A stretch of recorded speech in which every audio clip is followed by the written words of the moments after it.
तो Motilal Oswal multi asset fund में निवेश करने के 5 कारण।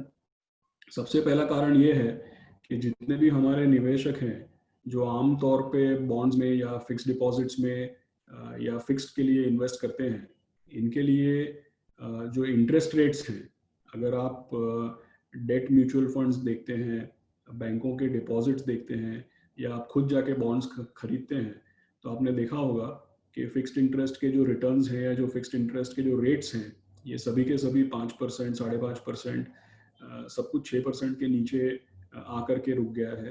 तो सबसे पहला कारण ये है कि फिक्स्ड इंटरेस्ट के रेट्स बहुत कम है। दूसरा कारण Motilal Oswal multi asset fund consider करने का ये है कि ये एक फिक्स्ड इनकम ओरिएंटेड फंड है।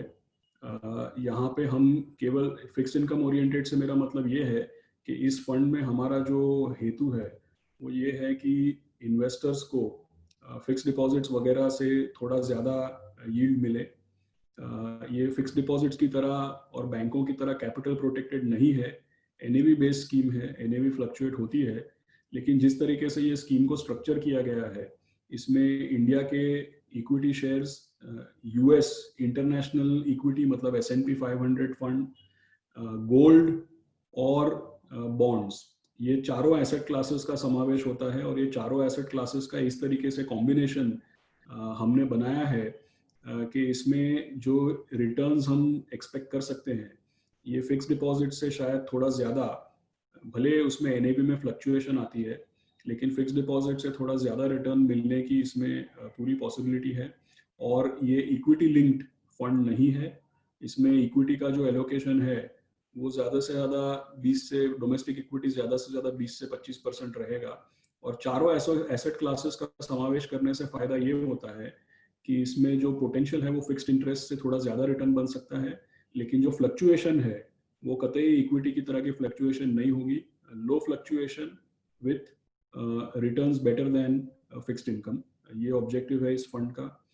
तीसरी चीज ये है कि जैसे हमने इस तरीके का चारों एसेट क्लासेस को समावेश करके एक फंड बना के पिछले 15 से 20 साल का एक्चुअल डाटा लेके ये फंड को अपने मैथमेटिकल मॉडल्स में चला करके देखा है, तो उससे नतीजा ये निकलता है कि चारों एसेट क्लासेस का एक कॉम्बिनेशन बना के अगर इस फंड को अगर हम 3 ईयर के होल्डिंग पीरियड के नज़रिए से देखते हैं, तो इसमें नेगेटिव रिटर्न्स भी नहीं आते हैं। ये डाटा साफ साफ हमको बताता है।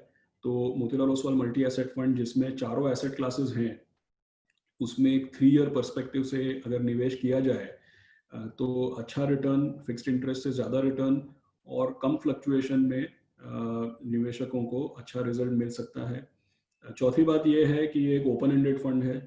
पहले 3 महीना इसमें एग्जिट लोड है, लेकिन उसके बाद जैसे आमतौर पर मैंने बताया कि 3 साल का निवेश करने का हमारा रिकमेंडेशन है, लेकिन अगर पैसे की ज़रूरत पड़ती है तो ये एक ओपन एंडेड लिक्विड फंड है। जब भी आप रिडेम्पशन डालते हैं, इसमें हाई लिक्विडिटी है, जब भी रिडेम्पशन डालते हैं 24 घंटे के अंदर अंदर पैसा, एक बिजनेस डे के अंदर अंदर पैसा आपके अकाउंट में क्रेडिट हो सकता है। और पांचवी और आखिरी जो कारण है वो मैं आपको ये बताना चाहता हूँ कि अगर आप टैक्सेशन को देखते हैं तो फिक्स डिपॉजिट्स वगैरह जो हैं, इसमें पूरा का पूरा जो आपका इनकम टैक्स का जो स्लैब है, ये पूरा का पूरा टैक्स लगता है। आजकल अगर आप इक्विटी में इन्वेस्ट करते हैं तो लॉन्ग टर्म गेन 1 साल के बाद 10% प्लस सरचार्ज आपको लगता है। लेकिन ये जो मल्टी एसेट फंड है, इसमें टैक्स को लेकर के दो खास बातें हैं। पहली खास बात यह है कि 3 साल का निवेश अगर हम करते हैं तो ये फिक्स्ड इनकम फंड है, 3 साल में इसको लॉन्ग टर्म कैपिटल गेन में माना जाता है। और इसके ऊपर जो लॉन्ग टर्म कैपिटल गेन है वो 20% है। और वो 20% में से भी 3 साल का जो भी मार्केट का इन्फ्लेशन है, उस इन्फ्लेशन को बाद किया जाता है। इसको बोलते हैं हम 20% लेस इंडेक्सेशन बेनिफिट। तो देखने में ये आता है कि 3 साल होते होते जैसे इक्विटी में 10% प्लस सरचार्ज मतलब समझिए 13-14% का टैक्स है, इसमें 20% उसमें से इंडेक्सेशन निकाल देते हैं, तो इसमें भी आप समझिए कि लगभग आपको उसी प्रकार का 12 से 15% का टैक्स का इम्प्लीकेशन दिखेगा।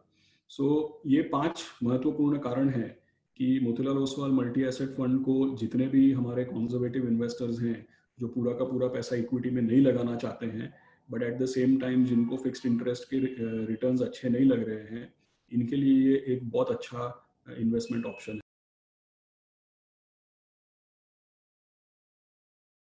है। Investment in securities market are subject to market risks. Read all the related documents carefully before investing.